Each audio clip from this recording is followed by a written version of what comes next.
Welcome to the fascinating world of traffic signals. Tonight we are back at this intersection that we did not get to complete the swap over for the other night that y'all may have seen in a previous video, but we are here tonight and we're going to make this swap over happen. We got all the new signal heads hung up and bagged up. We're going to work on getting these unbagged, and then the power, all this cable and whatnot ran down to the new cabinet. Once we install the new cabinet, get everything wired up, and then start dropping this fan cable and all these old signal heads out here. Toodle here is going to give me a hand, but we got to remove all of this existing cable, all these old loop cables, the radar cables, the 8 conductors, anything and everything from this cabinet. We got to rip it out, and it's going to go from this cabinet to the pole over here. So I'm going to free it up inside of the cabinet, and he'll be able to pull it out of this. So let's get to it. All right, we got most of the cables, the non-essential cables, out of this cabinet. So for now, it's only what's running the intersection. And then he's gonna start cutting the cables and getting them out of the strain pole. And then the moment he's done with that, we're gonna start throwing out stop signs and get started on this cabinet swap. And so I've went ahead and sent them on lunch. When they come back, we're gonna put out our stop signs, get this intersection shut down so that we can go ahead and start swapping this enclosure out. So right now we got most of the cables out. Only thing in here left is just the controller and the conflict monitor and these cables down here that power the field lights. So this intersection can stay up and running while we work on stuff. And now all of our new cables that we need into the cabinet and the new cabinet are just sitting out of the bottom of this pole, and it runs directly from this pole to the cabinet foundation here. So once they come back from lunch, we're gonna go ahead and rip out the cabinet, rip out all the cables, and start pulling this stuff in and getting it set up and ready. We're back from lunch and we have started the process. We got stop signs out, the intersection's in flash. We're about to just go ahead and kill power to it all together. Let's go over to this breaker box and go ahead and just flip this intersection off. Now stop signs are out and everybody should be stopping when they pull up to this intersection.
As y'all can see, we got the new cabinet enclosure mounted. Now we are fish taping this pipe. We lost string in one, but then we're going to get all of our cables tied to it, and all of the cables, field cables, everything we need, and our radars back up and inside of this enclosure, and we'll get it all hooked back up and get these lights back going in the field. Right now out there they are going ahead and dropping the old signal heads and making that go pretty quick. So working pretty good. We got all the 8 conductors and we got all the radar cables. First thing I like to do with these 8 conductors is go ahead and relabel them. They're labeled down there on the end. And then gonna label them to which phases they go, and then I'll start skinning back all these cables and getting it stripped out and set up and landed where it needs to go inside the cabinet. All right, so I've had multiple people ask me how to strip out some cable. So let's go ahead and do that real quick. I like to find the area that I'm gonna score out the cable. Take your knife, run it around the cable, don't nick anything. I mean, that kind of comes with experience. Then, got it scored on one end, come to the other end of the cable, and pull back on the jacket. Get about 4 inches, pull it back, and then we have a pull string inside of this. So, unfold it out, take that pull string, you see in my hand, might be hard to tell, then you can just start pulling down the jacket of the cable. Once that pull string reaches where you scored it at, trying to show y'all. Hopefully this shows good. Right there, you cut that pull string out, take the jacket and just rip the jacket right off the cable. Oh, that probably looks so much better. And there's some plastic in here for protecting. Gotta get that out too. Pull that out. Last piece of protectant inside this cable. You have this guy right here. Don't need to keep that, so get that out of the cable. Get that clipped out. And I always like to take a little bit of tape, because this looks ugly right here. Go ahead and tape it up.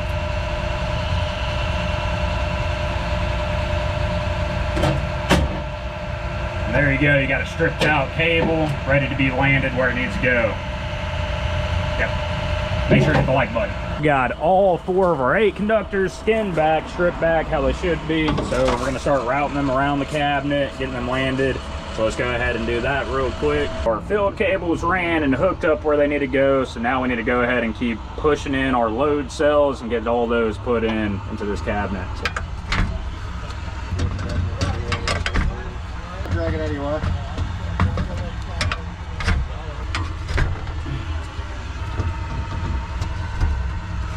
And we got all the signal heads out there flashing red. They're supposed to be flashing all red around this intersection. It's set up right now. So we got all the signals landed where they need to be, checked out and properly working. Now we need to go ahead and hook up all these cables to this controller, conflict monitor, and then get our detection working in here. Let's get this thing out of flash. Slowly but surely making this happen.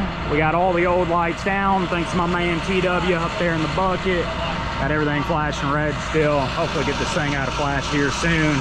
Got Ben in here soldering up some jumpers for permissive phases. Once that's done, then we should be able to get this intersection out of flash. While we do all of this, we also have another crew out on I-10 right now hanging a high mast light. So you may see a little bit of footage of that. We'll see what my other foreman will come up to. I say my other foreman, I'm a foreman too, but the other foreman that's running that crew, let's see what kind of footage he can get. So let's snap to that real quick. And y'all also make sure to hit that like button and also make sure to subscribe. Now let's keep getting into this work night. Hey guys, Anthony here, filling in for the traffic light doctor. As you well know, he is working on traffic lights right now, but I just wanted to make a video and show y'all that's not all we do. See that light behind me there? We also work on high mast lights. You'll see these on the interstates on and off ramps, major highways and stuff like that to light up the ramps. So I'll be showing y'all how we build one, how we stand it up, make it all work. Part of the lane closure too as well. And so pretty cool video. Y'all stay tuned. All right guys, it's always safest to make sure you kill your power before you start working on it. We're gonna have to do that anyways. Before we go to hook up the new light. So we found our, they call it a SPC, I like to call it MDP, main distribution panel. This is where everything's fed from. It comes off the meter into here. It gets fed through a series of contactors and HOA switches, breakers. So we're gonna go ahead and kill this. Here it is. This is what you typically see from the ground when you look up. It's a little bit more detailed now. We have our dome here that holds our lightning rod. We have this on there for protection because that thing is awfully sharp on the end. But inside of this dome, there's a set of pulleys. What it does, there's a cable and strand wire that runs down the center of this shaft. And it allows you to lower and raise this ring assembly so you can work on the lights. 3 strand vise points here. 1, 2, 3. They run through, go through the locking pins, the bell housings. That cable runs through a set of pulleys. All 3 run down the shaft, hook up to a bridle down there. And down here at the base, we have the winch drum. It's hooked up to our bridle there. As you can see, there's our 3 strand wires that go to the very top and wrap through the pulleys to lower and raise this device. That's how this thing works.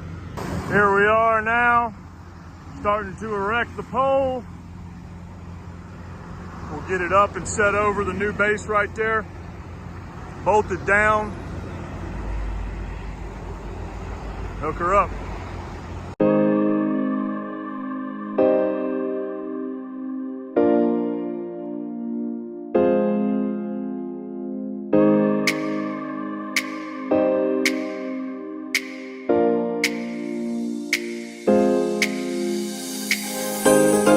Alright guys, and here it is. High mast is set. Crane company did an awesome job rigging, setting it, working with us. Okay, good news is the high mast pole is set. The bad news is we cannot get the ring assembly to come down. But luckily, still got the crane here. They are headed to their shop to get a man basket, and we are gonna have to go up in a man basket by the crane and figure out what exactly is wrong with the ring assembly up there. All right guys, they got the man basket here. We are headed up now to go see what the problem is with this light, so I'll let y'all know. We're up here at the top. You can see it's not the locking pins that are keeping it from going down. So we're gonna get this dome off and see exactly why those strand cables are getting hung up. It's gotta be somewhere in these pulleys. Got this unstuck up here. One of these pulleys was jammed up on a washer. So we got that freed up here, and Rainer's down on the ground right now, running the drill. And what it is, that drill hooks up to that winch drum down there, and you hit it in reverse, let the cable out of the winch drum, and it allows the bridle and all of the other strand vise cables to come down to drop the ring assembly so you could service the lights. We're good up here, about to put this dome on and call her good. As you can see, we got our ground rod back on, dome on. We have successfully gotten the ring assembly all the way to the ground. Rainer currently is working on installing the lights, and we'll get this thing up and running. Can't forget about the beautiful views up here, 110 foot in the air.